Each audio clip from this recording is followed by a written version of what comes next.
also, Representative Marquardt, would you like to approve the minutes? Madam Chair, so move. All right, so the minutes for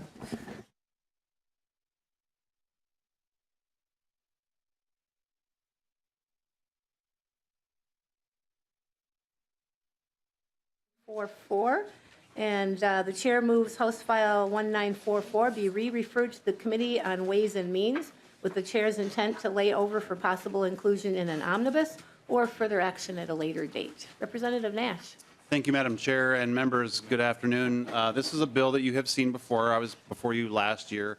This is the bill that we called VPSEO, and because Chair Davids gave me a big frowny face about the tax credit in it, we have brought it back here to the committee to make a pilot program and a direct appropriation for a school that is really teed up and ready to go to act on these things.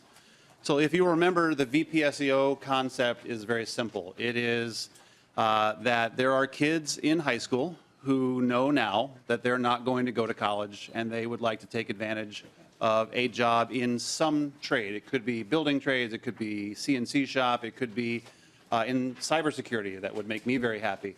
But those kids need to be exposed to those things early on, and it is the intent of this bill to expose kids, perhaps like my own son David, who is now a hospital corpsman in the Navy, knew he wanted to be in the medical field but really had nothing that could give him an on-ramp in high school. So we were hopeful that this bill could do something very much like that. So the amendment that I would also need to move, Madam Chair. Okay, and the chair moves H1944DE5, the author's amendment. All those approved? Aye. All right. Aye. Any opposed? All righty. Then amendment approved. Thank you, Madam Chair. That was a resounding vote of That approval. was, So I do thank you for moving the amendment. And if you look at the amendment, a pilot program would be created in School District 110, which is Waconia, where I live. It is to do just that, a pilot program, a one-off, because we couldn't achieve the larger funding that we were hoping to do last year. But it is a fairly prescribed amount of money, and it is for a school district that has a lot of this groundwork already laid. So with me, I have some representatives of District 110. I have the superintendent, and then I have a person who is joining us, Christine Fenner, that is here on behalf of the school, who is already doing these sorts of relationship buildings right now in the district. And lastly, I wanted to thank many of you who have signed on to this bill. Representative Slocum has been a big supporter of this. I appreciate that. Many of you were also on the bill. So I will now shut up and let the testifiers talk as well. all right. Whoever would like to start, please state your name for the record. Hi, Pat Devine, Superintendent of Waconia Public Schools, ISD 110. Thank you for having me, all of you here today.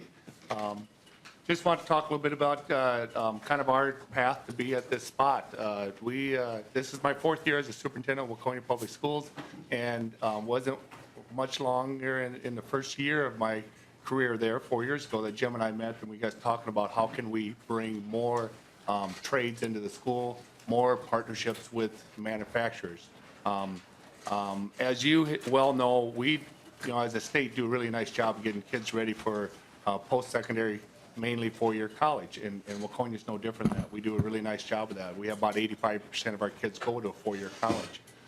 But we're missing many students that could do vocational, and they don't even know that vocational careers is a great option. And early on, 3 years ago, I met with all the manufacturers in town and says, tell me if there, how much is there a need? I hear there's a need. And obviously, you all know that there's an overwhelming need for the labor force and for the industries. And so we started partnering 3 years ago. We started looking at how can we bring Anoka Hennepin in, do college courses with us? How can we maybe do courses in their facilities? We've set up a lot of the groundwork to make this happen. What we're short on is to have the financing to make it come to fruition. And that's where we have fallen short. Us, like many districts, we're deficit spending, and we don't have a lot of extra money to start new programs. We have the groundwork for it. We have the desire for it. We have the passion for it from the industries and from the school. We just need time to be able to build our curriculums together, find facilities that are willing to have us go out and learn in the authentic learning spaces, and to make this happen with somebody that can coordinate it all with transportation, with curriculum building. We've been working with the chamber. The chamber's been really gracious with us. They've used Winona and us as two school districts. They would like to help out, but they can't help finance more than transportation and paperwork and maybe some promotional things. They can't do anything with personnel and financing of staffing. So that's where we've fallen short. So we have a great passion. We've laid the groundwork, and we're ready to go. We're just real hopeful that we can be kind of the first pilot that shows how well this can work, and then other districts can emulate it across the state. Thank you. With another testifier, please state your name for the record and begin. Sure, I'm Christine Fenner. I'm with Waconia Schools.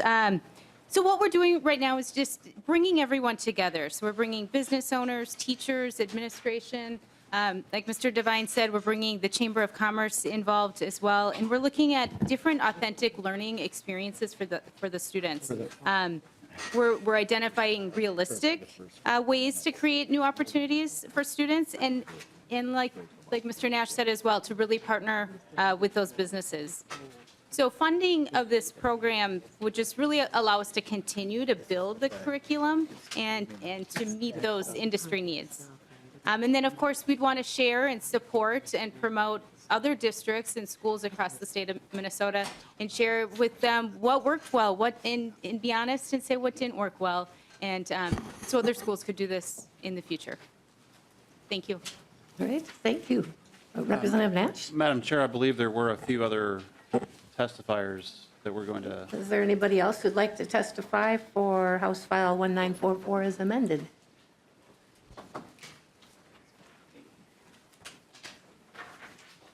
And Madam Chair, as they are settling in, if I want to make sure that this is being laid over in this committee. It's not being sent on to taxes as was previously stated.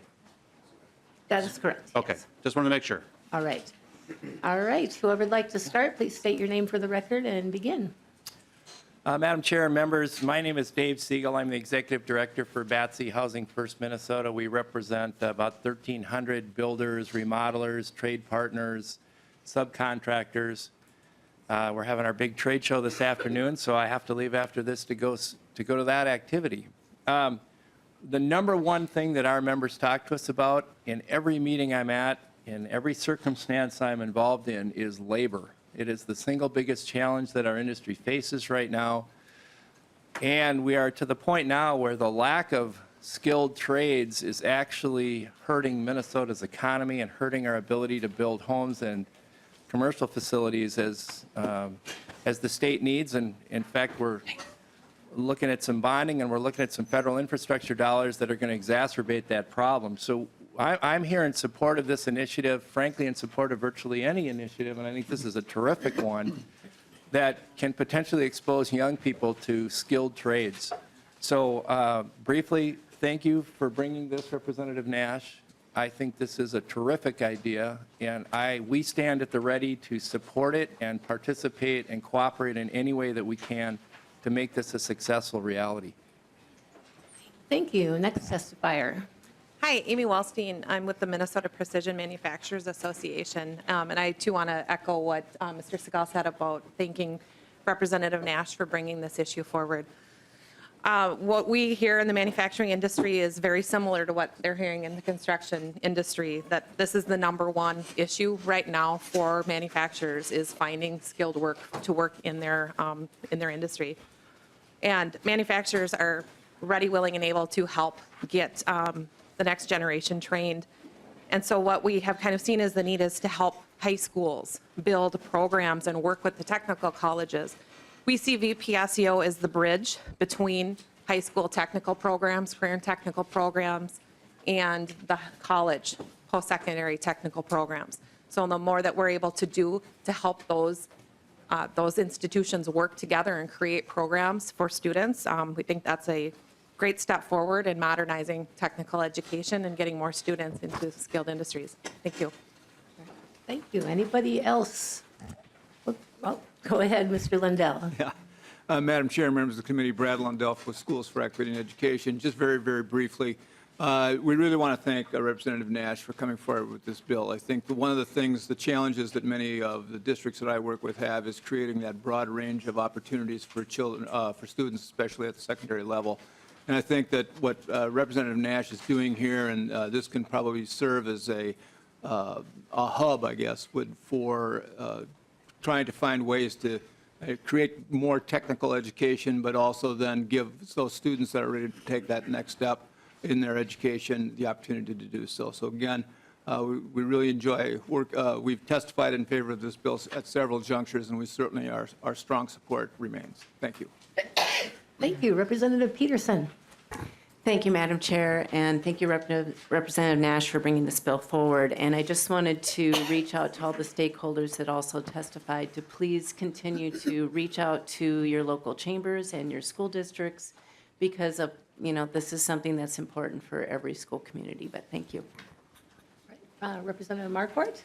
Thank you very much, Madam Chair, and thank you, Representative Nash, for bringing this forward. I would suggest we go even further. Representative Plowski had a bill heard in higher education that I think was sent to this committee yesterday that would merge technical colleges back into the high schools with the idea that every high school graduate should have a skill set available that matches the current job economy. And what you would see is those students staying in their local communities, staying within the state.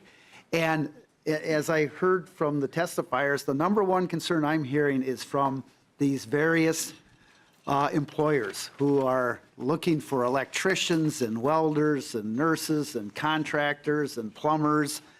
And it's a real shortage out there. And so I think this might be a way to go. I was touring a place in Detroit Lakes, Lake Shirts. They print all these T-shirts. In fact, they were doing them for the NCAA tournament, and it started in the basement. There's two guys from Detroit Lakes who started this business, and they started by using ovens in their parents' basement that they would print on, and now it's a $26 million operation. Yeah. But they employ, in Detroit Lakes, 40 graphic artists to design their T-shirts. Who would have known? And so, I mean, but, the fact that basically if someone could be trained in that, they would, almost have a job immediately, and so this is the way to go. I almost think the model we're seeing in this school district is statewide, and I think we need to, I like Representative Plowski's idea of bringing that together. I mean, it would be a benefit to students to have a skill set, would help employers fit these job needs, and it would save a lot of money for students and parents in the long run. So thank you very much. Representative Erickson. Thank you, Madam Chair. And as you know, Representative Nash, I really like this proposal too. You're an author. What I'm wondering though, and I guess I'd ask Superintendent Devine this question, if you would come back to the table. We already have in statute a number of provisions that would allow this to go forward. So I'm wondering, to what extent is it that you need the $250,000 to jumpstart this? So I'd say a few things. Madam Chair, thank you for the question, and I'd say a couple, and Representative Erickson, thank you. I would say a couple things that strike out immediately, because we did propose this to our students in the last 2 years. We find is that, and if I would poll this whole room and say, of all of you that have students coming through school or have gone to college, how many thought my kid's going to college? And most would say, yep, they're going to four-year college. Our parents and our students don't see this as a pathway. They don't see that there's a career path that can be really, really good for them in the manufacturing or the labor industry. Where we need is promotional material, and then people that can coordinate to bring people to our school and for us to get out into the industry. Our educators in our industrial tech program do a wonderful job, and we're offering really good courses that can bring experiences to our students. But the authentic learning piece is what we're missing, and that's where this partnership really comes in. And we don't have that in our staffing base right now, and that would be the additional needs that we would have. So, Madam Chair. Representative Erickson. Thank you, Madam Chair. Well, I have visited Bloomington's program, and I know they didn't get any money from the state to jumpstart their relationship with Dakota Tech, and they have a program much like what you have described in, or Representative Nash has described in his delete all here. So it seems to me that you could begin this relationship without the $250,000, and perhaps next year we will launch into Representative Pulowski's idea of rejoining technical colleges to our E-12 system. But in the meantime, I think there are ways, and you certainly could use 124D.4535, which is innovative delivery, as a stepping stone if you think you need statutory support. But I think it's possible for you to start this without, depending on how badly you need the money, but you could start it without that, considering the fact that you can find, I think, I don't know if Dakota's any closer to you than Hennepin, or I know Ridgewater would be a little distance. I just want to encourage you to launch this without having to expect the $250,000, because we are wanting our school districts to get involved in these relationships with community colleges, technical colleges, and with industry. And, I'm not sure we're going to be able to jumpstart every program that wants to begin as long as we have the ability in statute already. And I believe Representative Peterson also had a proposal last year that's in law that would also allow this to begin. So that's just a thought, as far as I read the statute, that you could start it if you aren't, in absolute need of the $250,000. Thank you. Okay, Representative Dabney. Thank you, Madam Chair. And Representative Nash, I actually appreciate this article by Ms. Kirsten and agree with it. So in the case of Ms. Kirsten's, even a blind pig finds an acorn once in a while, and she seems to have found one. I am wondering on line 1.18 of your bill, or actually of the amendment, to be clear. I'll give you a minute. You exempt this proposed pilot from 124D.09. And if you want to phone a friend, that's fine. There she is. So phoned. What are you exempting, Ms. Wallstein? What is he exempting them from, and why? Ms. Wallstein. Thank you for the question, Madam Chair, Representative Dabney, and also to Representative Chair Erickson's remarks on why this piece of legislation and why there's some of where's this interaction with PSEO coming from. As we've been out talking to schools, both at the K-12 side and post-secondary, we've heard that they need a little bit more freedom to be able to collaborate with each other.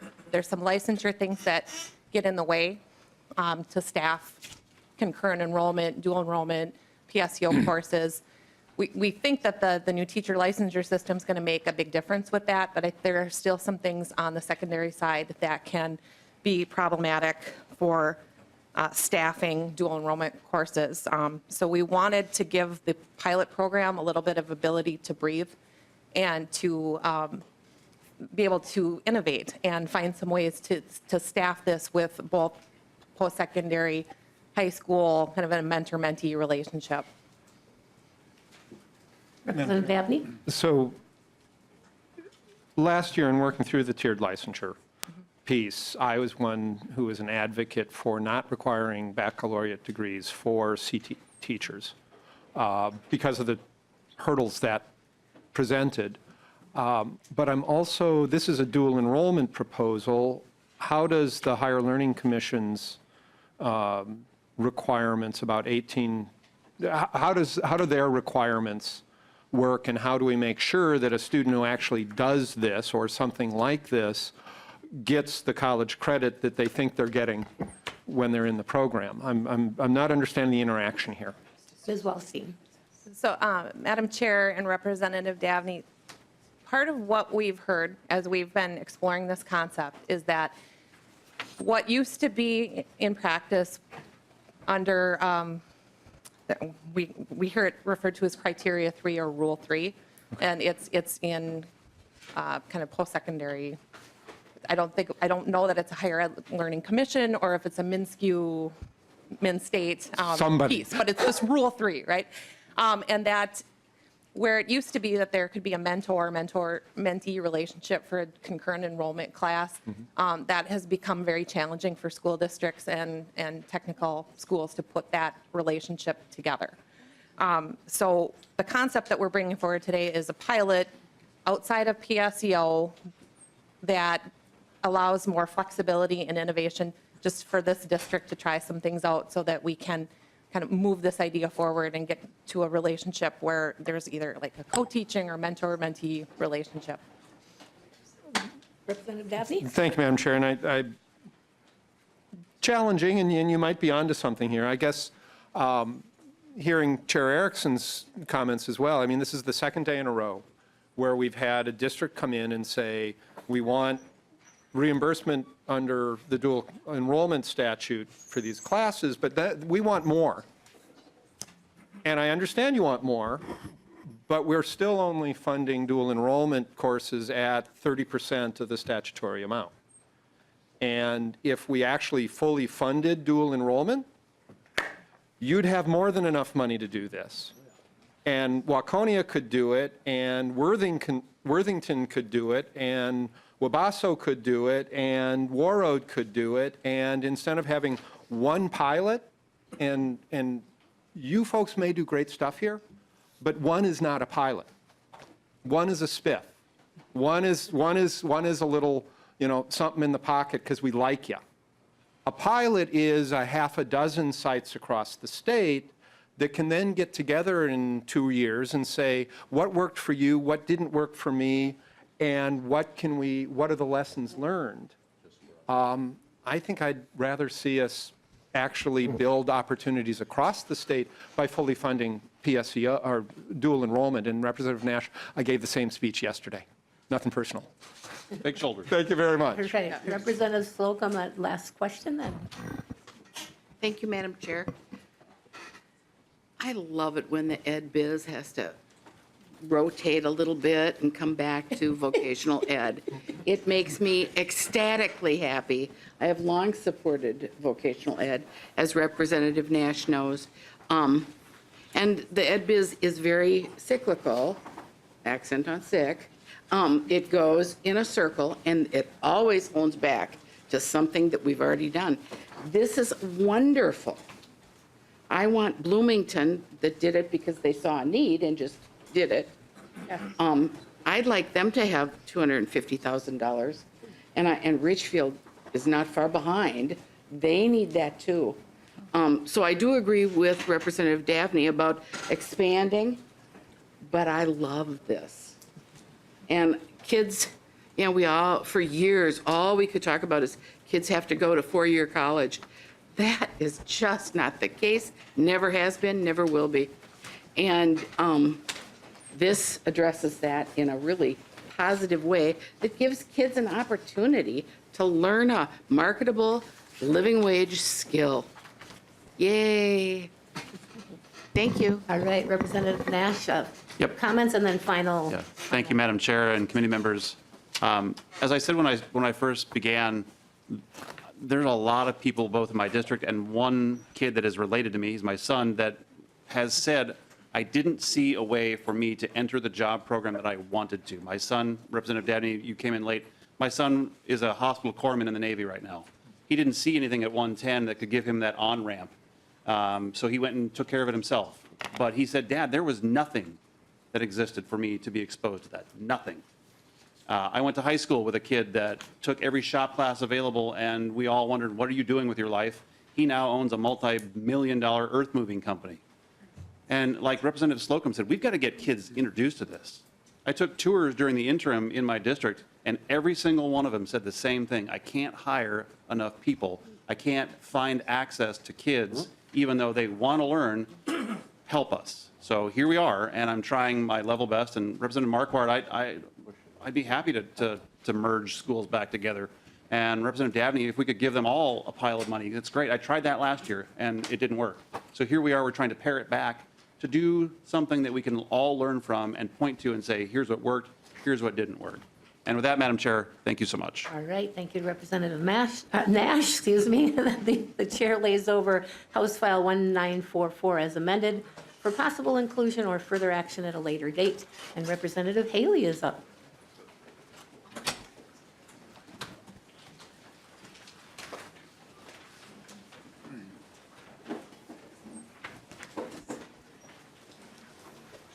Madam Chair, Oh, Over here. Representative Erickson. before we begin Representative Haley's bill, could we have Mr. Strom look up what we did last year in the omnibus bill for Senator Weber? And, I'm just wondering, can we amend this tails that he had, which was a huge amount? And would that be applicable to any of these programs? Just not right now, but if you would let us know sometime before the end of this meeting. Thank you, Madam Chair. All right. Mr. Strom will work on that while we move on. All right, so Representative Haley, we are hearing your bill informationally, but I understand your bill is being introduced, so when we have session later today, you should have a bill number. So that's why it's informational only at this point in time, so. Thank you, Madam Chair and committee members. Would you like me to start? Yes, Madam please Chair? go ahead, Okay. thank you. As the chair said, we will have a bill number later today. Thank you for the opportunity just to present this topic. Just on a higher level, I am very interested in workforce and all the things that you've been talking about in the committee today, and how do we connect kids with opportunities. I have great relationships in my district with my superintendents. There's about 6 of them that are up here today at the Capitol. And as I talk to them and talk to my post-secondary institution, Minnesota State Southeast, we're trying to identify what are some of the gaps in providing these programs and giving the kids skill opportunities. And one of the gaps I've come up with is just the sheer lack of funds for equipment. As you all know, a lot of our technical classes, our shop classes, have declined in the past decades, and a lot of schools have gotten rid of the CNC machines and the welding machines, and even are lacking computers in a lot of cases. I was able to find what could be a possible solution, and just want to present that today for discussion, and I hope to do some more work on this through the session and through the summer.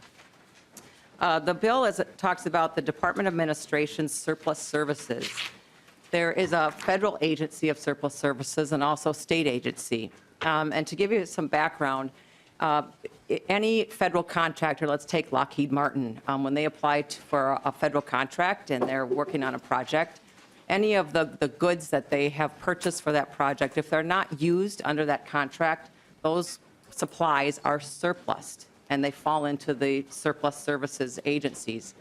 And there are warehouses of these surplus goods all over the United States. States also have surplus warehouses. This can contain everything from helicopters, automobiles, to computers, filing cabinets, supplies of aluminum, and et cetera. There's a process that school districts and cities and post-secondary institutions can go through to procure this equipment. This, at our state level, it happens through the Department of Admin, through the Surplus Services Agency. The challenge that I found is there are fees to do that, and sometimes those fees in the process provide a barrier for a school to get something. I want to give you just 2 examples, and then I'll ask for some short testimony.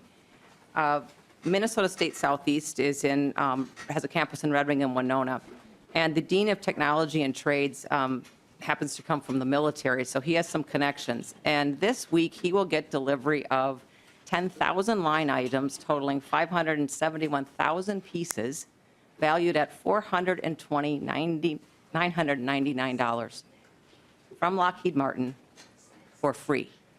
That's through the federal surplus agency, and this will include steel, aluminum, titanium, fasteners, and other high-value consumables that he will use across the vocational system in Red Wing and Winona for the CNC program, the welding program, the auto body program, et cetera.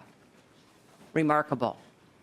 think of the opportunities that would exist for our K-12 and our post-secondary system if we could iron out some barriers to access some of this equipment.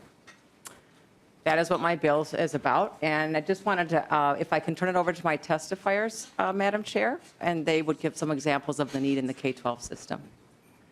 Yes, very well. Welcome, gentlemen. And if each of you would just state your name and who you represent before you begin your testimony. Thank you, Madam Chair, members of the committee. Mike Harvey, Superintendent of Zumbrota Mazeppa Schools, and we really like what Representative Haley is talking about here. We have worked really hard in our schools to come up with funding to supply our kids in our schools with cutting-edge materials, equipment. That's not easy to do. I remember just a couple of years ago, we're trying to acquire a plasma cam. It took a lot of fundraising, grant writing, and that was just one piece of equipment. We have great connection with our local industries who help us supply us with some of these materials. They're very generous to us, but to have access to even more of these resources that are just excess from the government, from the contracts that have taken place, cutting-edge equipment.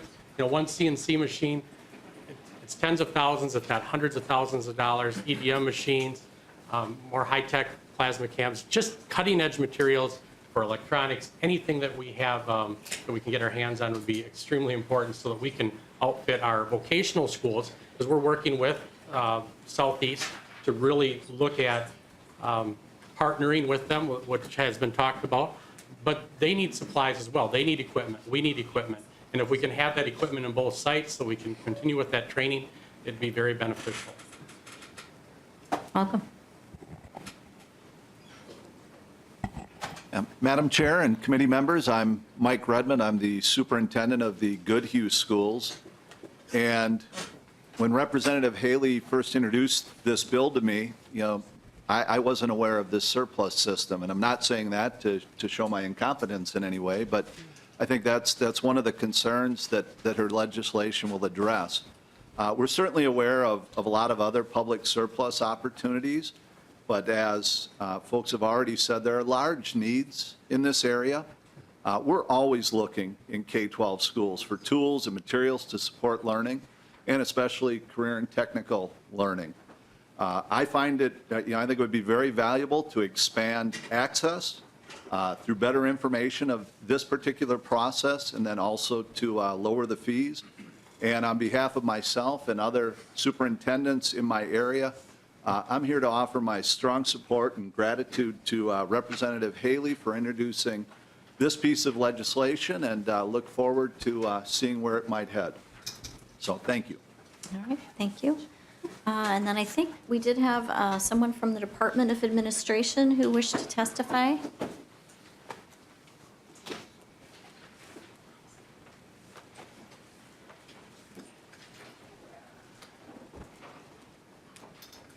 Welcome, and if you'd please just state your name for the record. Thank you. Good afternoon. I am Alice Roberts-Davis. I am an Assistant Commissioner with the Department of Administration responsible for property and procurement. All right, thank you, Ms. Roberts-Davis. Thank you for this opportunity to be here to highlight the federal surplus program. Also, thank you, Representative Haley, for giving a great overview of what the program actually does, so I won't go into that again. But what I did want to share with you today is that the federal surplus program is run in accordance with the very prescriptive policies that are outlined by the General Services Administration Reutilization, Transfer, and Donation Program, or GSA. We're concerned that this bill's approach would be in conflict with those federal policies, as it would give favor to educational institutions and other local governmental institutions or nonprofit. For example, GSA policies include ensuring that there is equitable distribution of surplus property and allowing preferential treatment to school districts in Minnesota, state colleges, and universities by waiving the fees associated with that would be considered fair and inequitable. They would be getting a preference over public hospitals, local law enforcement, or local volunteer fire departments, and we don't believe that that is something that would be in line with the policies of the GSA. It's important to note that the federal surplus program is not a profit center to the state. It is at best a break-even operation, and more often than not, we lose money with this program. However, it does offer the opportunity for government and nonprofits to acquire useful goods at greatly reduced prices. The fees assessed help us recoup the costs associated with administering the program, including transportation and shipping of the items and goods that we are supplying. It allows for staff time for sourcing the items and inventorying them upon receipt, for storage of those items, and then also compliance after the items have been distributed.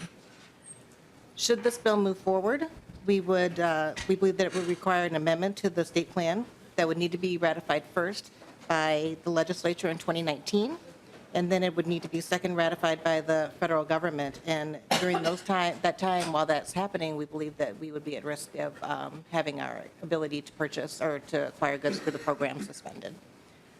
We would look forward to, as you suggested, continue to work on this together. I'd stand for any questions if there are questions about the program or the Department of Administration's position. Thank you very much, Ms. Roberts-Davis. We appreciate your being here. Is there anyone else who wishes to testify on this bill or on this informational hearing, since we don't have a bill just yet? All right, any member questions? Mr. Heller, do you have something to comment on surplus property? On the HFxxx bill.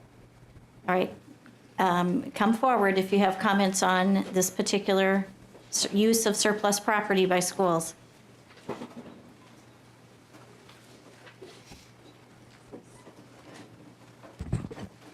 My name is Rick Hiller. I officially represent the twice exceptional people with print disabilities.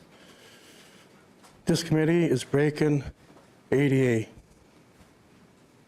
XXXX file. You go to Data Practice Commission 2016 on the Heller handouts. Jason specifically said, unless the bill gets introduced on the floor, it does become fully accessible. That's all I have to say. All right, thank you, Mr. Heller. Any questions from committee members? All right, not seeing any. Representative Haley, I think it's a really innovative idea. Could you, the figure you quoted on the amount of surplus property, could you do that, just refresh me on that figure? The example from my technical college? Yes.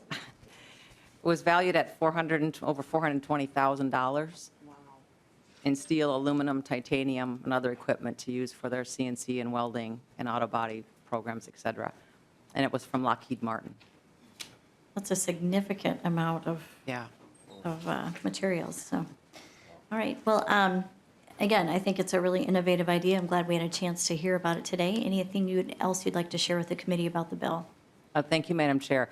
I would encourage you to talk to your school districts. Ask if they're familiar with the program. I mean, it exists today. They can go online, and the department would help them get signed up, and they could get used to seeing if there's equipment that they could procure.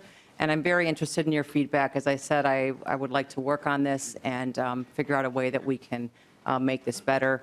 We know our schools need the equipment, and we know there's never enough funds for what they need, and time is of the essence. So I would appreciate any insight that all of you could share. Thank you very much for the informational hearing. And thank you, Representative Haley. And I think, yeah, this sounds like something it is worth pursuing, and it sounds like the Department of Administration be willing to continue talking with us to make sure we could find a way to try to make this a possibility, but obviously we've got to meet federal and state requirements. So thank you. Thank you to your testifiers. We appreciate you being here. All right, Representative Peterson.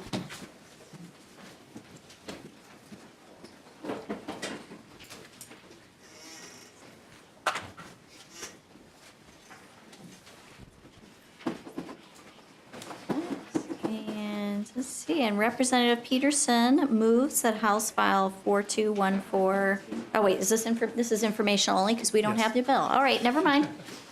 So we are just going to hear informationally 4214, and you are the author, Representative Peterson. So why don't you tell us about your bill? Thank you, Madam Chair. House File 4214 is a bill that allows transportation for pregnant and parenting teens in school districts who have academic education, parenting programs, and childcare as part of their educational day. And I just wanted to make a couple comments. First of all, thank you, Representative Dabney, for co-authoring the bill. And then currently there are 253 students that are involved in these types of programs across 6 school districts. And the fiscal note that you received equates to $3,616 per student for fiscal year 20 and $4,383 per student in fiscal year 21. And I guess I would suggest that we probably give them a new car instead of providing public transportation with those types of dollars. But that's my comment for that. And from there, Madam Chair, I'll move on to testifiers. All right, very good. Well, we're open to all creative ideas on that front. Welcome to your testifiers. Whoever wants to kick off, please do so, and just please introduce yourself for the record so we have that on the tape. Thank you, Madam Chair, committee members. My name is Darren Kermis. I am the Superintendent of Southwest Metro Intermediate District 288. With me today are 2 of our students from a program that goes by the name of New Beginnings. And I don't want to steal their thunder, but I do think they would like the car option. Instead of the car, though, I would like to share with you a little bit about the program and the intent here. And at the end, I'd like to address the fiscal note that was provided to the Senate, because I am working with Mr. Uni, with Ms. Larson in Finance. We are already working to address the inaccuracies in that fiscal note. It is, I believe, overstated by about 75%. So I'm sorry about the car, but with that, the United States Centers for Disease Control reports that 25% of girls in America will become pregnant at least once by age 20. In Minnesota in 2015, there were 3,161 pregnancies among Minnesota teens between the ages of 15 and 19. Sadly, while the graduation rate in Minnesota is generally reported to be over 80%, research suggests that only 50% of teen mothers will receive a high school diploma or GED by age 22, with over 60% dropping out of high school. One program bucking this trend is located in Minnesota and is run by Southwest Metro Intermediate School District. The New Beginnings program for pregnant and parenting teens has been in existence since 1980. During that time, it has served well over 2,500 students with an average on-time graduation rate of nearly 80%. While nearly 20% of teen moms nationally experience developmental delays with their children, only 7% of the children of teen mothers who have had access to New Beginnings programming during their pregnancy experience similar developmental delays. This program succeeds because it combines quality academic instruction with parenting education and high-quality on-site childcare. Unfortunately, this program is not fully realizing its mission due to the inability of many pregnant and parenting teens to be able to get to the program. This bill will serve to allow school districts to provide transportation to students attending a program such as New Beginnings in the same manner as it provides transportation for students attending a care and treatment or special ed program. Please note that the language in this bill retains local control and leaves the ultimate decision in terms of transportation to the local school district by stating that a school district may provide this form of transportation. Also, please note that only programs that provide all 3 of the following services to students qualify. I liken this to a 3-legged stool. One leg is academics. The program has to have high-quality, rigorous academics. Otherwise, what are we here for? The second leg is on-site, high-quality childcare. There are many programs that provide academics and maybe parenting ed, but not the childcare. Without it, the program falls. And the third is parenting ed, and I'm talking about a legitimate course in parenting ed and prenatal education that is credit-bearing, not just a 1-hour-a-week kind of community ed parenting class for teens. In the absence of any one of those 3 legs, it fails. And it's our belief that there are only 5 and possibly 6 programs in the entire state of Minnesota that meet that high rigorous standard. So those are the programs we're talking about. Where this came up, I want to give you a concrete example from New Prague. New Prague at the time was a member of the Carver Scott Educational Co-op, which has become Southwest Metro Intermediate. New Prague had a small bus going from New Prague to Chaska with 3 students on it who were accessing special ed programs in Chaska. There were many extra seats on the bus. New Prague had 2 pregnant teen girls who wanted to go to the New Beginnings program located in Chaska. New Prague said, well, we've got a bus sitting here. We're not going to go to your house, but if you can get to New Prague High School, you can hop on the bus and go there. These 2 girls both went. They attended the program. They graduated on time. The following summer, there was an audit done by MDE, and the statute that's proposed to be amended here was brought to play, and it said, well, you would have gotten your full funding for that bus had you left it with the 3 kids with disabilities. Because you used those empty seats for 2 kids who didn't have disabilities, they took away 40% of the funding for that bus route. It's nonsensical, but in talking to Dr. Melcher, I conceded that he was absolutely right. That is what the statute calls for. Our desire here is not to provide a car, is not to provide this expensive program. It is simply to allow a district to make a common sense decision and put kids on a bus with empty seats so you're not losing money on it. That's what it's about. And that's where the fiscal note goes terribly awry because it doesn't understand the intent of the program or how it works.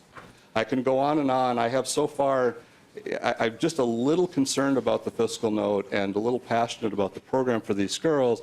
So far, I have come up with 22 flaws with that fiscal note that account to 3/4 of its estimated cost. So that will be continue to be worked on. And it will get to a reasonable level. Otherwise, I would not have embarrassed Representative Peterson, Mr. Dabney, by bringing forward something because it's just ridiculous, the amount that's in that bill. With that said, I would love to have you hear from a couple of our students who can tell you much more eloquently than I can about this program. All right, thank you very much, Mr. Kermis. So that's a pretty radical idea that we would use common sense in some of our statutes, but we'll give it a try. Well, that's what we're here for. So welcome to our students. We're really, really glad to have you here. And whoever wants to go first, go ahead and just try to speak up into the microphone so we can hear you and tell us your name. Madam Chair and members of the committee.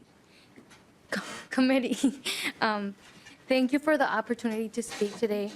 I am Alicia Villa Perez from Shakopee. I have a 1-year-old named Diego, and I have been a student at the New Beginnings program since 2016.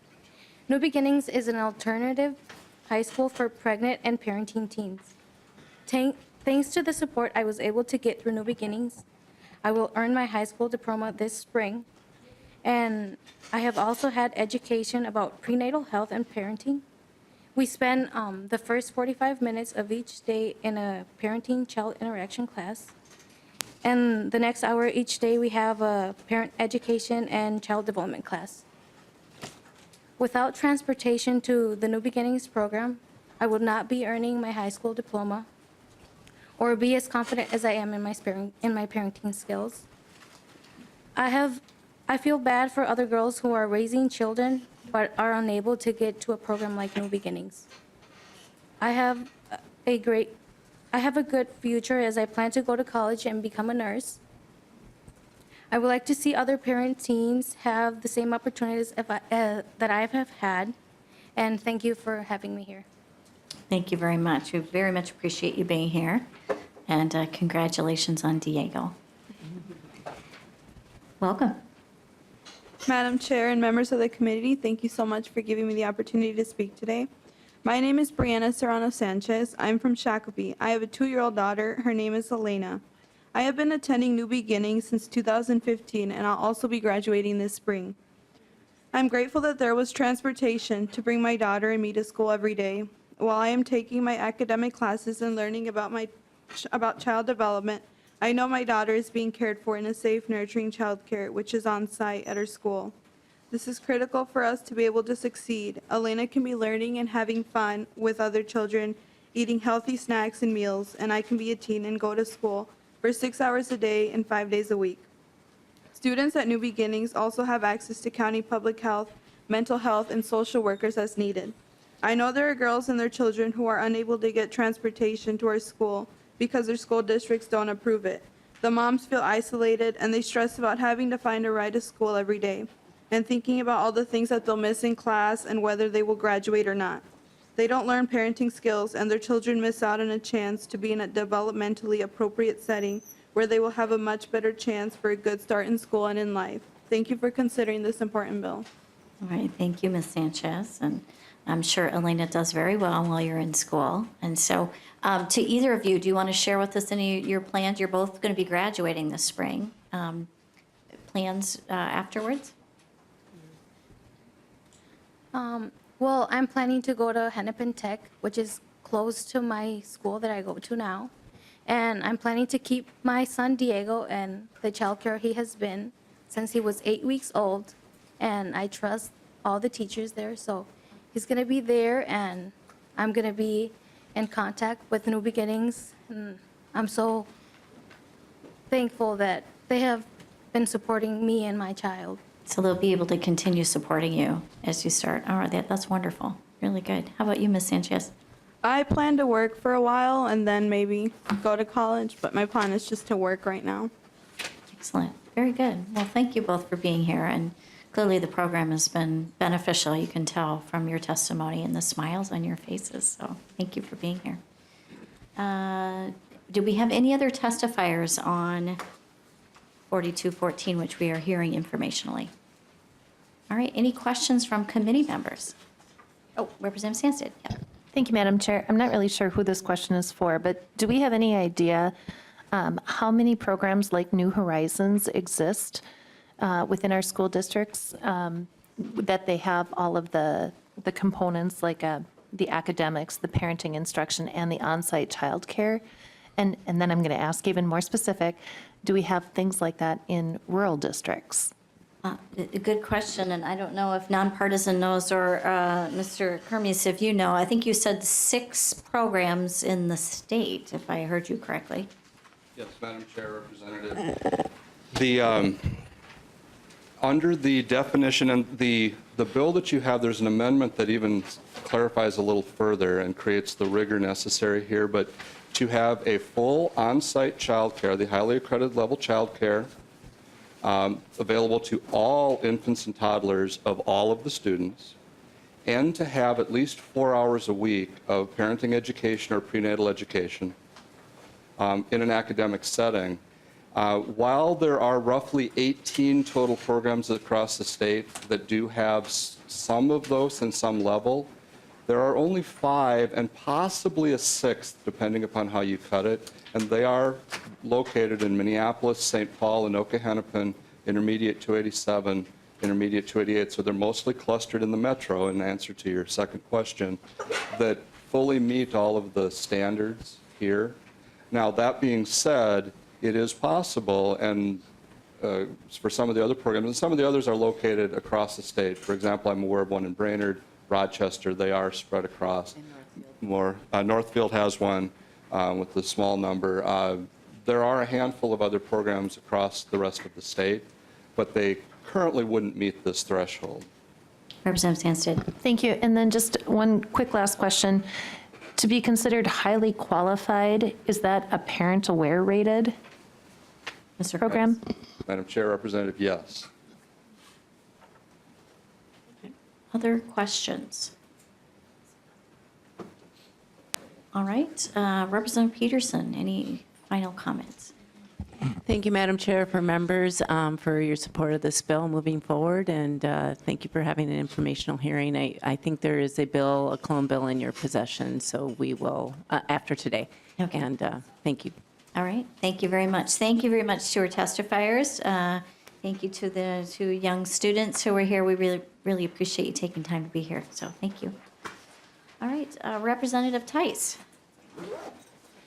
And we do have possession of this bill, so Representative Theis moves House File 3119 be re-referred to the Committee on Ways and Means, but it is the chair's intention today to lay it over for possible inclusion in the omnibus bill or further action at a later time. And this is with regards to the Sanneh Foundation. So welcome to your committee, Representative Theis, and welcome, Mr. Sanneh. Thank you, Madam Chair and members. I'm just going to turn it right over to Tony so that he can tell you how great the program is. Okay. Welcome. Thank you, Madam Chair and committee members. I really want to thank you, first of all, for trusting me over the last 2 years in funding our program. Trusting me to support our children, which are our most valuable resource, is really important. I've also heard a lot of great things on testimony so far today. The most meaningful thing I heard was common sense, and that's a practice that we try to follow. Through your funding over the last 2 years, we've been able to hire nearly 100 new jobs. We've expanded programming in St. Cloud, Minneapolis, and Rochester, and St. Paul school districts. We've built positive outcomes in social emotional behavior, which is really encouraging a child's will to want to learn, so they take it upon themselves to be successful. We've increased academic performance. We've also, as we heard earlier, we've met with the chamber in St. Cloud with Representative Theis and worked on career explorations because not all of our students wanted to go to college, so we've implemented that. We've also worked on school safety, which is a hot topic now. Our data shows that we have improved climate and culture, and we have more adults in schools, which statistically says that our schools are safer for the kids, for the students that go to them. And the results that we have is sort of staggering. In new schools that we go to, we always see a 50% decrease in referrals and suspensions. Last year, when we expanded to St. Cloud, we saw a 54% decrease. This year, so far, in the Rochester School District, it's at 74% decrease. And this is not data that we have. This is the data that the school district gives to us for the students that we're working with. We've also tried to be more efficient and use common sense. And that means training our staff to become future teachers. We know that there's a huge shortage of teachers and all kinds of labor workforce. So we've actually partnered with St. Mary's, and we'll have our first cohort. Last year, we piloted the program where through training, they got master's degree credits to get their teacher's license. This summer, we have our first full cohort of ELL and special education. So in a 24-month period, while working with us, you will be able to get your master's degree and your teaching license and preferential hiring among those districts. So we see the cost benefit of this program really helping. We know money is short, so we're trying to tackle school safety, social emotional outcomes, academic support, career explorations, and also the shortage of our workforce, which would be future teachers. So I guess that about wraps it up. I know that I've been here before, and I really just wanted to thank you and let you know that we're doing what we promised with your funding. Not only are we growing the program, but we are improving it as well. And so thank you for giving us this opportunity today. Thank you very much, Mr. Sanneh. We appreciate you being here. Was there anyone else who wanted to testify on House File 3119? All right, not seeing any questions from committee members. Mr. Sanneh, could you talk to us a little bit more about this, your partnership with St. Mary's and sort of the grow your own almost program that you have? I think you've had a couple of your mentor, I don't know, what do you call them? Coaches. Coaches, thank you, that testified last year. And could you tell us how many are maybe part of that program and how that's attractive to your coaches, and how many do you think you'll be able to get into that program and maybe into the field of teaching or as licensed teachers? Thank you, Madam Chair. So over the last 2 years, we've had 15 of our staff members be employed by the school district in various jobs. And then it dawned on to me that people were also quitting because they realized that teaching was an awesome profession. They were really good at it. And the training we were giving them was oftentimes master's level classes to begin with, so they knew they could be successful. So we partnered with St. Mary's to make it more intentional. Last year, we piloted the program to see if they gave us their training, what we'd have to do to fulfill the requirements to get credit for it, to do the homework, and it was very positive. And so we sat down with them and we asked St. Mary's, what does somebody need to do to get their license and to become a teacher? It's about 60 credits. We've adapted our program to allow our training times to be master's level programs because some of the same skills, well, they're all the same skills to be able to work in school as a teacher, and plus the other training we give hopefully will be well-rounded teachers of the future that have more experience, I guess, in the classroom before they actually start their teaching job. So our goal is to have 22 for our cohort starting this June. Some of it does depend on funding. At a minimum, we will have one cohort in ELL, but we're hoping to have a cohort in ELL and special ed. Excellent, excellent, thank you. Any other questions? All right, I guess you've wowed them. Thank you very much. Representative Theis, any other comments? Thank you, Madam Chair. I just love this program, and I'm going to fight like heck to keep it in my community. The program that's probably the one that I value the most is at McKinley ALC, and they have seen such a significant difference there. They're doing a lot of different things at ALC, but having the coaches there has been probably the best thing they've ever seen. So thank you very much. Thank you. All right, and with that, renew my motion, but again, announce the intention to lay the bill over for today. So thank you very much, and thank you, Mr. Sanneh. Keep doing good work. We appreciate it. Thank you, Madam Chair and committee members.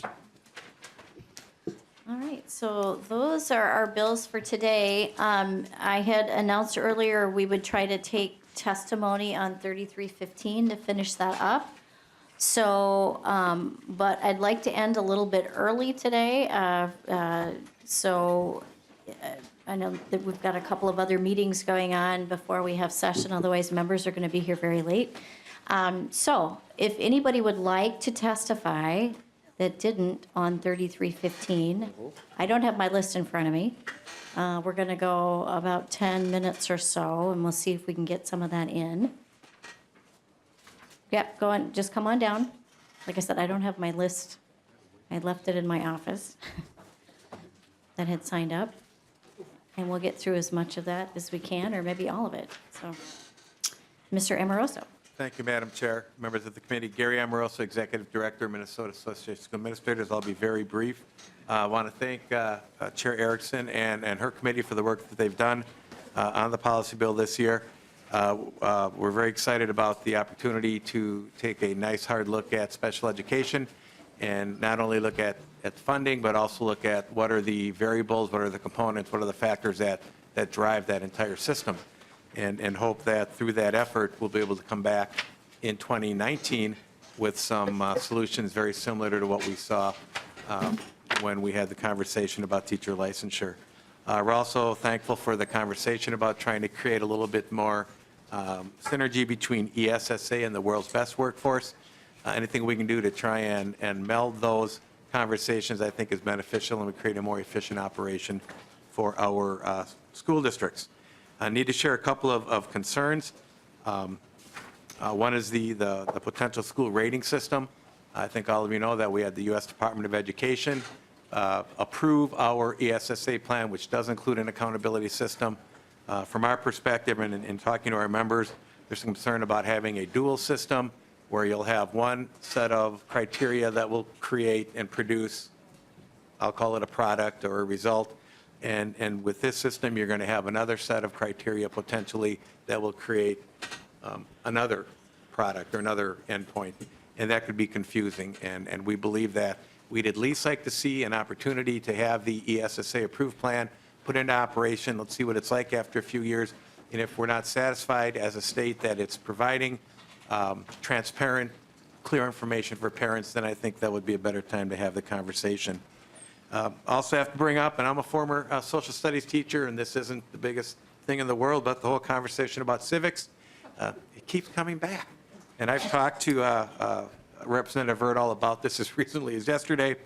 The only concern we have, and as I mentioned, I'm a former social studies teacher, is that when you put this requirement in, it has the potential to create either less activity within another social studies area if a district chooses to go in that direction, or if a district chooses to increase the social studies credits, then you've got the potential to reduce elective opportunities for students.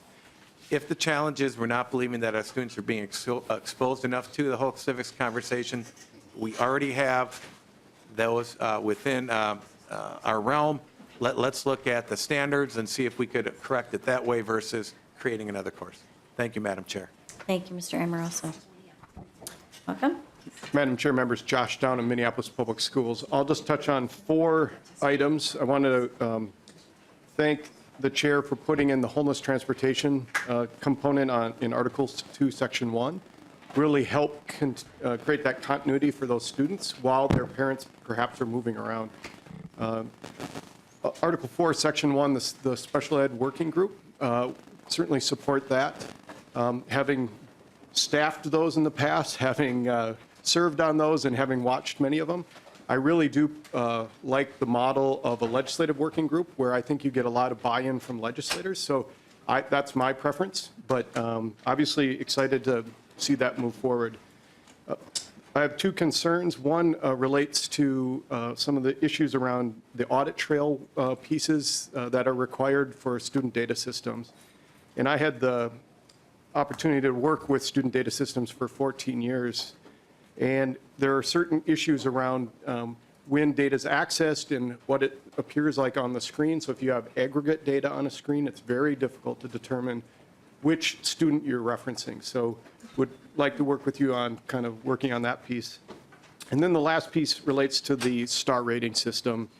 And members, I specifically point to line 29.31 related to the academic growth rate. And this is the part of the bill I have the most concern about because it says, for example, if you have a student in 4th grade and that student takes the MCA in math, you then compare the proficiency of the same cohort of kids in 5th grade taking the MCA.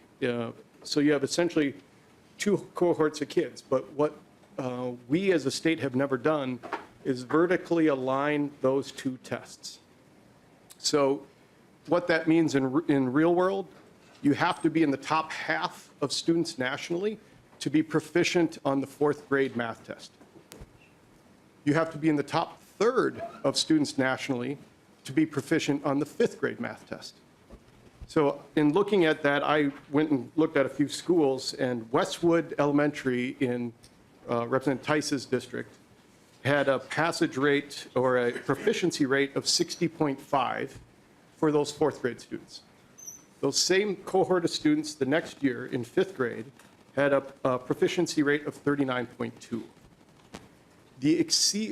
And as you know, there's the exceeds, meets, partially, and then does not. The exceeds went down by 2/3.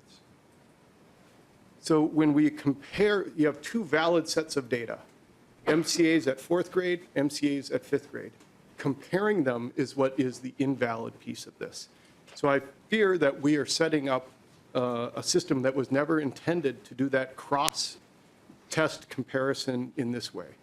And so, would like to see that change, Madam Chair. And many other comments, but I'll save them for later. Thank you very much. And, well, just a quick question for you, Mr. Dunham. Or actually maybe for nonpartisan staff, I'll defer to them. The cut scores for those are established by the department, right? Or by the testing committees that develop the MCAs? Ms. Para? Chair, I believe that's correct. Okay, so maybe that's an issue for discussion. Absolutely, Madam Chair. All right, thank you. Ms. Kelleher? Good afternoon, Madam Chair and members. Grace Kelleher with the Minnesota School Boards Association, and we do have a significant number of concerns with this, but I'm going to start with what we support. We really support the Special Education Working Group, and we heard it in yesterday's testimony. We need to find a way to figure out special ed costs, and they're just, even at the local school district level, they distort what we spend there and how it looks to teachers and other folks in our community.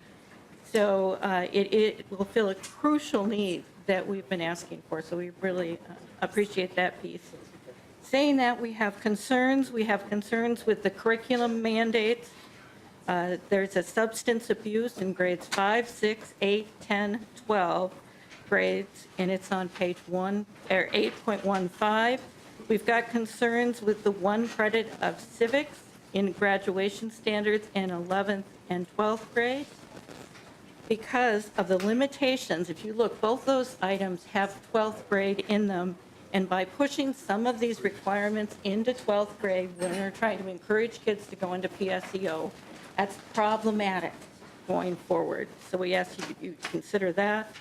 We're concerned about the dyslexia screening, which would require school districts to screen all kindergarten kids up to 2nd grade and 2nd through 12 if the student is exhibiting characteristics.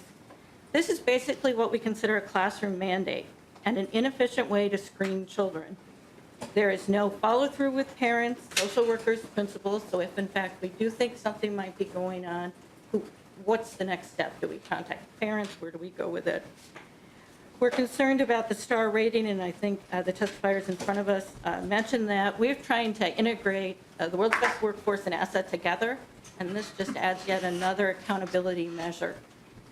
So we'd like some clarity on what we're working for and where you'd like us to go on that. We are concerned that to our performance reports on student achievement, we will add how well the children do on the federal civics test, where they have to answer more 30 out of 50 questions. The test is not correlated with our social studies curriculum standards or is tested for bias. So we're concerned about both those items there.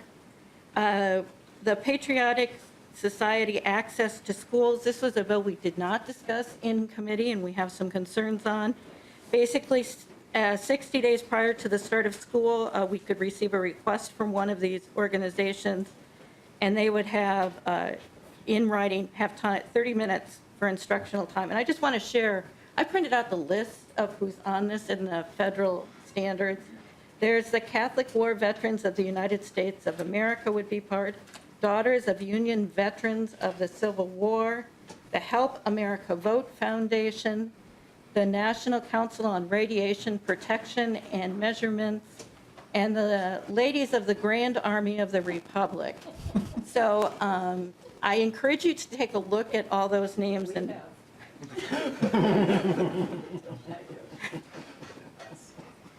going on the consent program on 34.3 mandates schools to develop and implement a consent program to prevent and reduce sexual assault for grades 8th through 12th grade. And you notice we're back into 12th grade where we're teaching yet another subject in there. There is no parental opt-out for parents, and we've asked for a local fiscal impact note on what this would cost school districts going forward. The non-exclusionary discipline policy and practices on 34.21 has new mandates, new reporting requirements, and processes for discipline in schools. We've asked our attorneys to review this, but I want you to think about those non-exclusionary discipline policies and then yesterday's threat assessment bill. It feels like we're sort of being pulled apart on both sides of those issues where we should be more active looking for threats, at the same time try to use positive reinforcement with kids and give them a chance to succeed. So behavior issues become a huge issue for school districts. The student data privacy requirements here on 66.11, we're worried about the audit logs, and especially we had a speaker from Little Falls, and he really went into, if a teacher went in and changed their grade book, she probably looks at everybody in her class to do that, and there's notification requirements, and those were some of the logs we'd have to keep going forward, and I thought that was extremely persuasive testimony. Additionally, a huge issue for student data practices is on 66.1 is the opt-out for parents, one-to-one or technology instruction. And our question would be, what do we want to do? What should we do next? So if they opt out, is it the thought that we would provide them with a textbook? Is we need some clarity on what is the next step. If you want to do this, help us figure out how you'd like us to respond to that request going forward. And lastly, there is a significant local cost to school districts in the language in the Respectful Meals Policy.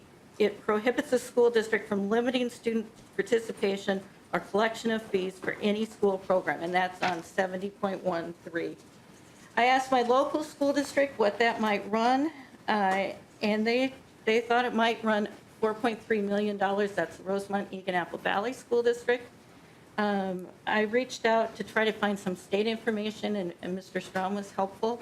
But statewide, they think it's about $67 million of cost, and that's without doing anything different for lunch. So we're talking substantial cost to school districts going forward. With that, Madam Chairman, I'd be happy to take questions. Thank you, Ms. Kelleher. There's a lot, but Representative Scott has raised her hand a couple times. Thank you, Madam Chair. I wanted to address a couple things in the student data privacy bill portion of the omnibus. And I know Representative Lucero wasn't here, but one of the questions raised before, and Ms. Kelleher brought it up too, is the audit trail. And the audit trail information, that section in the bill states that if you don't have the technology that keeps track, that can automatically do the audit trail for you now, my understanding is that you're grandfathered in essence. You don't have to do that. As far as opting a child out of an online curriculum, I still maintain that parents are the best deciders of what their children should be learning. And if the parent wants to opt a child out of this, then if the child can read a book, a textbook, whatever the teacher and the parent decide together would be the best course of action. And on one hand, I heard Ms. Kelleher talk about an opt-out for students that don't want to be, where their parents may not want them to be in on another section of the bill that we're offering. I think it has to do with making them aware of sexual exploitation and that sort of thing. So whatever you would do during that period of time, if those children are opted out, and I know in the past, people have been able to opt out their children from sex ed and other things. So whatever you're doing during that opt-out period, when those kids are opting out, then it seems to me that it wouldn't be that hard to figure out what to do with them in the case of a particular curriculum and give it to them on paper, ask the parent, work with the parent. And I know that most teachers are willing to do that. So thank you, Madam Chair. Ms. Keller, did you want to say anything? Otherwise, I'll go to Representative Sandstead.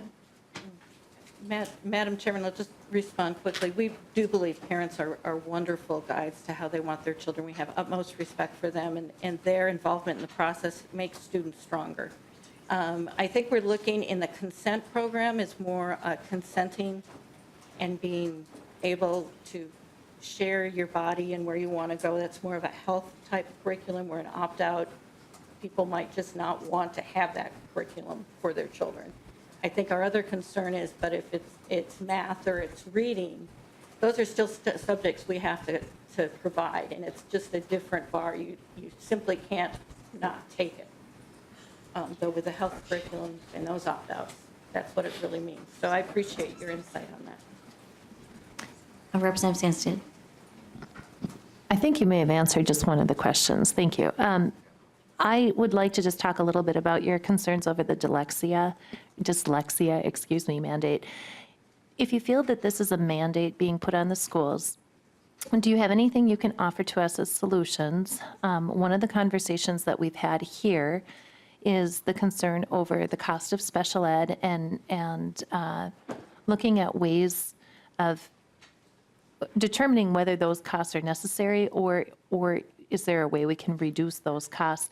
In my experience, I think that many students that I've seen over the course of my career fall somewhere on the spectrum with dyslexia, but they haven't been diagnosed. They haven't been identified as that, and so they end up in the special ed basket, if you will, falling under that umbrella instead of receiving maybe targeted services. If we don't do the screening, the early screening of all of our students, how do we target that need? And I understand, the schools aren't going to be the complete solution, that there has to be something there. But if we can't even on the front line identify them, how do we get them to the next step of targeted services? How do we keep them from falling under the special ed umbrella and running those costs up? Ms. Kelleher. Thank you, Madam Chair and Representative Sandstead. I appreciate your insight just as an active teacher going forward. We're concerned, A, about getting all our teachers up and going, so somehow they call it a screening in the bill, but I mean, normally when we screen children, if you think about it, how we do early childhood screenings, if you've been involved with that, we have actually sort of an expert there, a hearing expert that's testing our children. And I think this piece would talk about something in between that and where we are about being able to diagnose those very early signs of dyslexia in K through 2 for all our children. Our concern is that it doesn't showcase itself necessarily really well in those very early years going forward. And that just training our staff in what level of knowledge they have to have. How do we go out and get this? And this is effective for 2019. And so I think that's the piece going forward that we're looking at and how to do it better. Representative Sandstead. Thank you. On that issue, that was some of the same concerns I had over it, that it was only, the way the language was written, only, I think it was tier 3 and 4 who had to have the ongoing training for that tier licensure, not the 1 and 2. And my concern is, if it's good for kids, it doesn't matter what tier you're at. It should be for all of our students and all of our teachers. Is there a way that this can be done with the 2% set aside for in-services or something like that at the beginning of the year where, at least the entire staff or those that are working with the kids can have the exposure and some education around this, at least in the interim, until we come up with the perfect solution? Ms. Kelleher.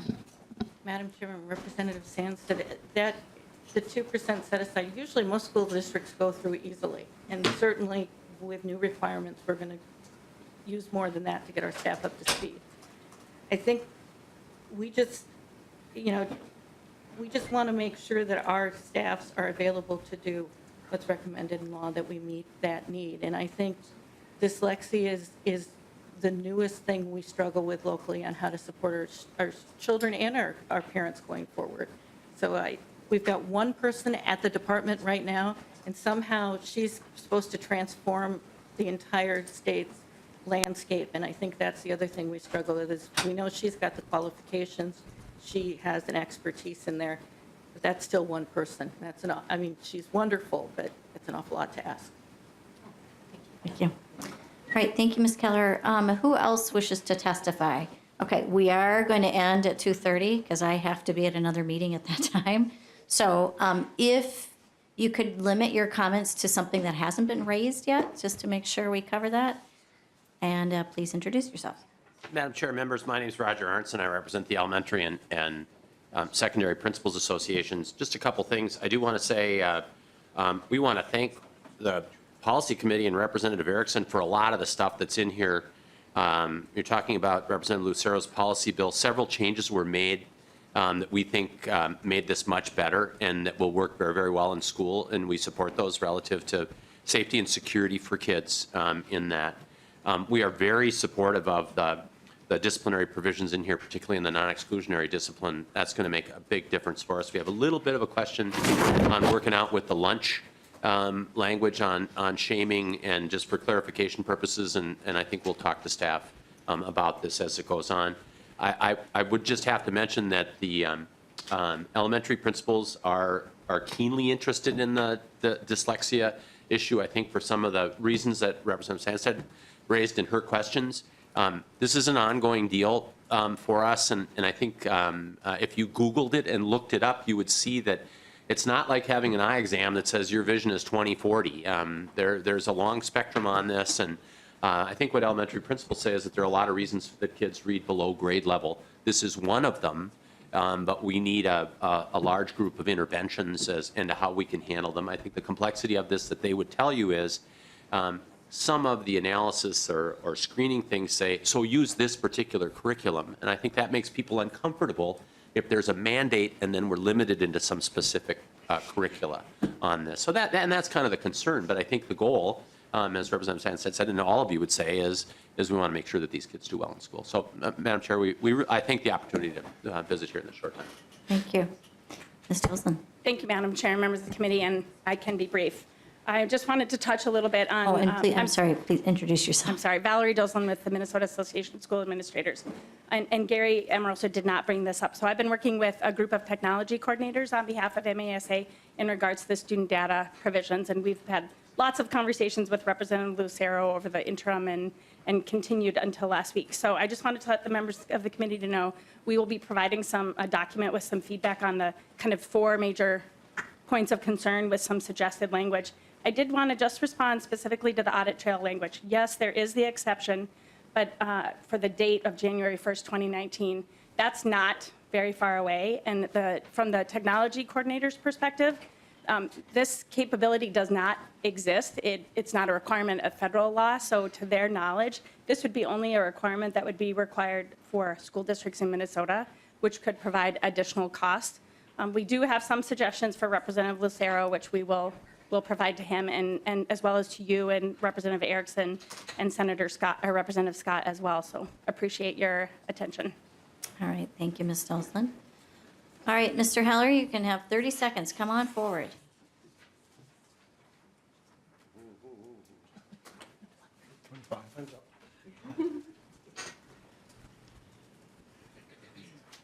Rick Hiller, unofficial representative, twice exceptional people with print disabilities, speaking at the policy committee on the 11th or the 12th of April.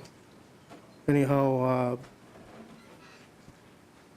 I'm assuming I'm not going to be able to talk about the unifier system because I don't believe your documents are posted online that I provided to your LA. Is that correct? Mr. Heller, I'll talk to you about this after committee. Do you have some comments on the policy bill? I guess I won't have to talk about that or twice exceptional as it relates to that, so I guess I'll have to wait on that. As far as the MCA growth goal, every MCA provides an independent reading level from one grade to the next. It's personalized to each student. There is a growth model. If the State Department wants to come out and yield that question, otherwise I'll take that as a yes from them.